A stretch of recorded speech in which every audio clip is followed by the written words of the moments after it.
ইসলামের নামে ধোঁকা দিয়ে বন্ধ করেন। শরিয়া আইন যদি নাই চান তো জামাত ইসলামের নামের শেষে ইসলামটা বাদ দেন। কোন দলের নামের পিছনে ইসলাম থাকলে সেটা ইসলামী দল হয়ে যায় না।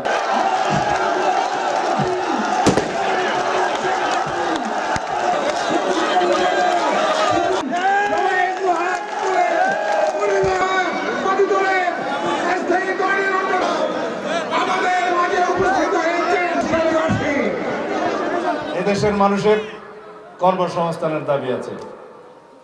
পর্যটন কেন্দ্র হয়েছে, বন্দর হয়েছে, মানুষের ভূমি অধিগ্রহণ হয়েছে, তারা কোথায় যাবে?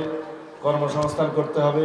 ন্যায্য দাবি সকল স্থাপনায়, সকল প্রতিষ্ঠানে মহেশখালী কুতুবদিয়াবাসীর কর্মসংস্থানের দাবি অগ্রগণ্য করা হবে। মৌলানা আমাদের মুরব্বী, হেফাজতে ইসলাম বাংলাদেশের সর্বোচ্চ নেতা আমির মহিবুল্লাহ বাবুনগরী, আমাদের সকলের সম্মানিত ব্যক্তি, সারা বাংলাদেশের হেফাজতে ইসলাম যে অরাজনৈতিক সংগঠন, সমস্ত কওমি লাইনের মাদ্রাসাগুলোর সমস্ত শীর্ষ সংগঠন,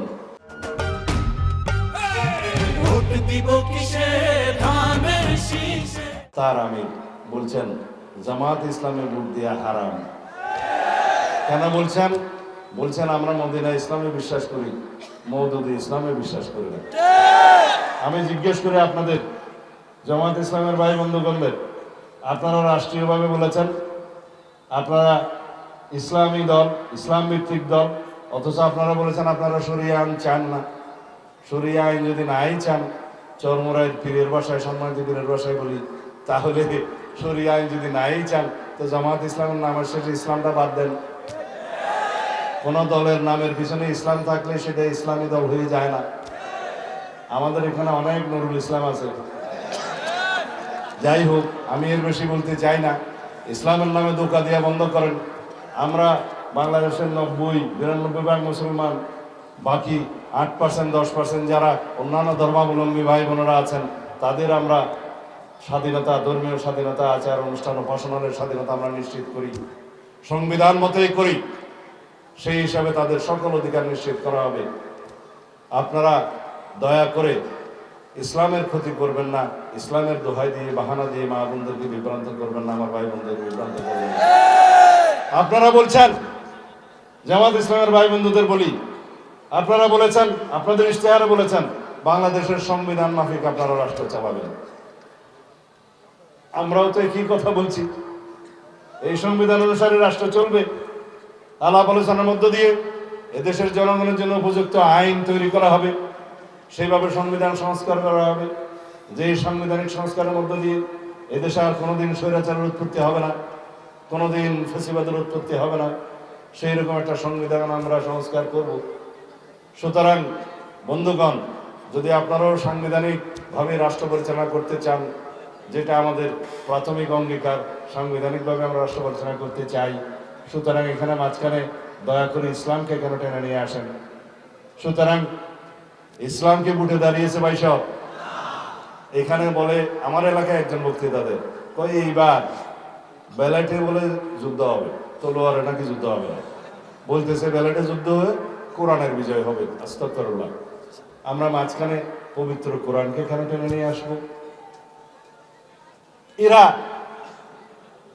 একটি ভোটের জন্য, ক্ষমতায় যাওয়ার জন্য যা মন চায় তাই বলছে, স্বাধীনতার ইতিহাস বিকৃত করে বলছে, তারা বাংলাদেশের নারীদেরকে অপমানিত করছে, আবার ইসলামকে টেনে নিয়ে আসে, বিভিন্নভাবে তারা দুর্গাবাজির আশ্রয় নিচ্ছে।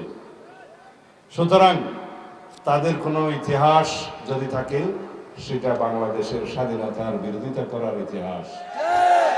কিন্তু এই সমুদ্র বন্দর ইনশাআল্লাহ দক্ষিণ এশিয়ার মধ্যে সবচাইতে বড় বন্দর হবে, অর্থনৈতিক হাব হবে এই দক্ষিণ এশিয়ার। আমরা যেই মহেশখালীকে নিয়ে স্বপ্ন দেখতাম, যেই কুতুবদিয়াকে নিয়ে স্বপ্ন দেখতাম, যে কক্সবাজারের পানি, সমুদ্র, পর্যটনকে নিয়ে স্বপ্ন দেখতাম, সেই স্বপ্ন পরিপূরণ হবে ইনশাআল্লাহ শতভাগ। দরকার শুধু আপনাদের সমর্থন, সারা বাংলাদেশের সমর্থন, ধানের শীষের পক্ষে সমর্থন, এদেশের গণমানুষের পক্ষে সমর্থন, স্বাধীনতা এবং সার্বভৌমত্বের পক্ষে সমর্থন, কারণ বাংলাদেশ জাতীয়তাবাদী দল স্বাধীনতার সপক্ষে শক্তি। বাংলাদেশ জাতীয়তাবাদী দল এদেশের স্বাধীনতার মহান ঘোষক শহীদ রাষ্ট্রপতি জিয়াউর রহমানের প্রতিষ্ঠিত দল। আমরা বহুদলীয় গণতন্ত্রে বিশ্বাস করি এবং বহুদলীয় গণতন্ত্রের চর্চা করেছি।